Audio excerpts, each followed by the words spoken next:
కష్టపడి అడ్వకేట్ అయ్యాడు. అడ్వకేట్ అయ్యి ప్రాక్టీస్ మంచిగా చేసుకునే టైంలో ఇలా జరగడం బాధాకరంగా ఉంది. మాతో పాటు దాదాపు 25 ఏళ్ళు మేము క్లర్క్గా చేసినాం తనతో పాటు.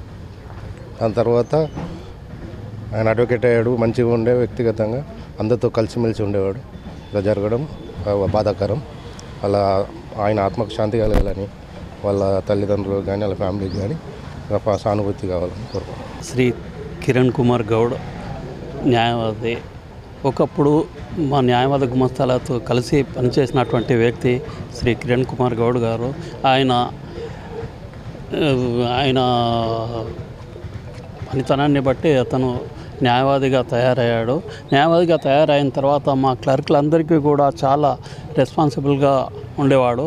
అతను న్యాయవాది అనేటటువంటి ఇది లేకుండా నేను ఫస్ట్ గుమస్తా నుండే నేను పైకి వచ్చాను కాబట్టి నేను నా గుమస్తాలంతా నా తోటి సోదరులే అనేటటువంటి ఉద్దేశంతో తను మా అందరినీ చాలా సొంత ఇంటి వాళ్ళగా భావించి అతను మా అందరికీ చాలా సేవ చేసినటువంటి వ్యక్తి. ఆ విధంగా చేస్తూ అతను న్యాయవాది అయ్యాడు.